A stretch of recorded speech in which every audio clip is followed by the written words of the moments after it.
Good morning everyone. In the previous slide I have taught you about the bricks and what are the uses of bricks, what is bricks and what are the compositions of good brick art. Okay. So we will give a quick review on the previous slides what I have taught. So you all know what do you mean by bricks. You all know bricks is one of the oldest and first building materials, and it is used as a leading material and it is used as a construction material for construction of houses, bridges, walls, pavements, roads, etc. Okay. And how the bricks have been obtained. Bricks are obtained by molding the clay in rectangular blocks of uniform size or by drying and burning the bricks. Okay.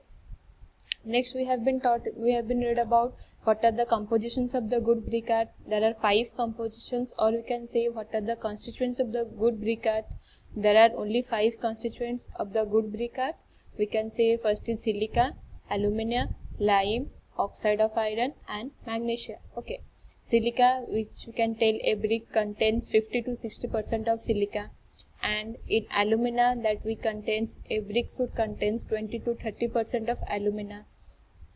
Lime, a brick should not exceed 5% of lime, and oxide of iron, it contains only 5 to 6% of oxide of iron in brick. Magnesia, a brick only contains 1% of magnesia. I have told if it is in the excess, if these constituents are in the excess amount or it is in the less amount, what will be the brick's color and what will be the bricks, when will the bricks shrink or bend during burning, or we can say that during the drying process. Okay. I have told you all in this previous slide. I have told you all. Okay. Then we have read about what are the uses of the bricks. As we know, all the bricks have been used as our structural unit. Bricks have been used in our structural unit, and we can say the clay bricks or burnt bricks. It is very strong, hard, and durable, and it lasts for long-lasting years. We can say the bricks are used as a structure material in different structures. We can say building, bridges, foundations, arc, pavements, road, drains, tunnels, dam. Okay. Next is the bricks have been used as an aesthetic unit or any surface finish. We have seen the bricks of different colors, size and orientations are used for different surface designs. Okay. Bricks are used in landscaping as a facing brick or as a fire resistance material. Okay. So now we will read about the manufacturing of the bricks. Okay. How the bricks have been manufactured and what are the process of manufacturing of the bricks. We can say there are 4 operations of manufacturing of the bricks. Okay. First is we can say preparation of clay brick. Next is molding the bricks. Third is drying the bricks, and fourth one is burning the bricks. Okay. These are the 4 operations of manufacturing of the bricks. So we can tell that in the preparation of clay brick there are 6 processes. First is unsoiling, digging, cleaning, weathering, blending and tempering. Okay. In molding the bricks there are 2 types how we can mold the bricks. First is hand molding and machine molding. Third one is drying the bricks. After these 2 operations, that is preparation of clay brick has been done, next will be molding the bricks will be done. After that the bricks will be dried. Okay. Then last operations we will be dealing with, that is the burning the bricks. Okay. How the bricks will be burned.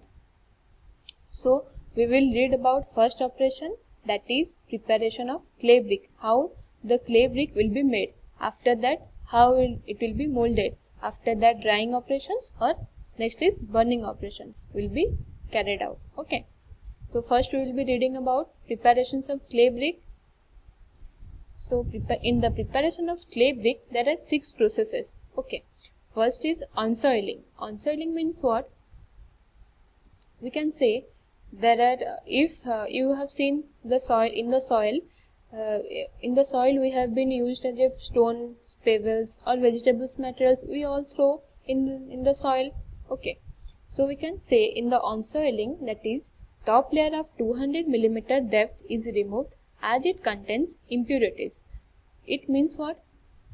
in the top layer of the soil, we mainly throw the impurities, we can say, that is stones, pebbles and vegetables materials we throw. Okay, we throw, and from there only 200 millimeter depth will be removed because it contains some impurities and it is rejected for the purpose of preparing of bricks.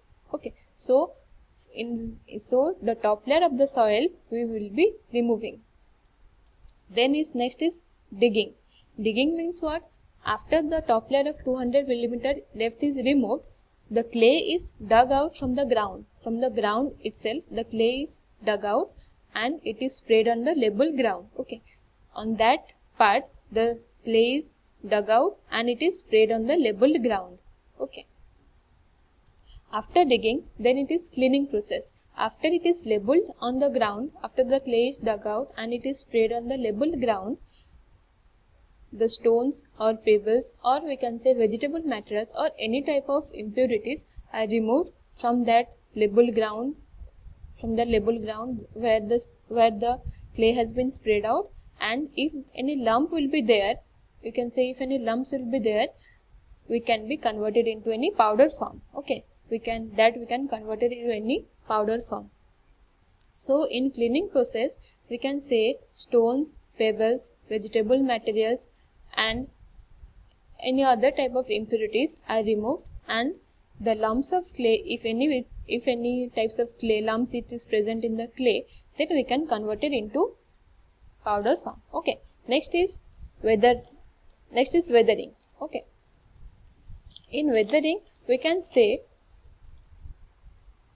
after cleaning is done, the clay is exposed to atmosphere from few weeks to full season for softening or mellowing.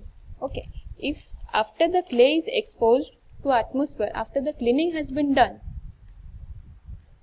all the impurities have been removed or the clay has been converted into powder form, the clay is exposed to atmosphere for some weeks. Okay, because why the clay is exposed to atmosphere for some weeks? Because to make the clay soft or mellowing. Mellowing is also, we can say, it is type of a soft. Okay, so after weathering, blending will be done. Blending is done. Okay, blending is done. How blending is done? After the clay has been made soft, if any ingredient, we can say, if any chemical we can add, or if any ingredient is to be added, we can spread on that top. Okay, we can spread it on the top. Next is tempering. Tempering means what? It is a process in which the water is added in clay in order to bring it up to a proper degree of hardness, and it is made fit for the next operation of molding. Okay, after blending is done, after any ingredient or any chemical is being added or sprayed out on the top of the clay, the tempering process is done. Tempering means what? In the clay, some quantity of water is added. Why the water is added? In some quantity of water is added because to get a proper degree of hardness. Okay, to get a proper degree of hardness, and it is made fit for the next operations of molding. Okay, so after that it is fitted for the next operations, we can say, that is molding. Okay, the first operations we have read about 6 processes, that is unsoiling, digging, cleaning, weathering, blending and tempering. Okay, so unsoiling, you all know, you have been clear. Unsoiling means what? From the top layer on the soil of about 200 millimeter depth, it has been removed because it contains impurities. After that unsoiling, the digging is done. Okay, the clay is dug out from the ground and it is spread on the level ground. After that digging, cleaning has been done. From the level ground or from the clay where the dug out, there the stones, pebbles and vegetables materials have been removed, and if any lump is there, it is converted into powder form. Okay, next is weathering. Weathering means after the impurities has been removed, the clay is exposed to atmosphere to make the clay soft. After weathering has been done, blending will be done. After the clay is made soft, any ingredient is to be added. After that, the water is added in clay, which you can say it is a tempering process to make fit for the next operation, that is molding. Okay, thank you.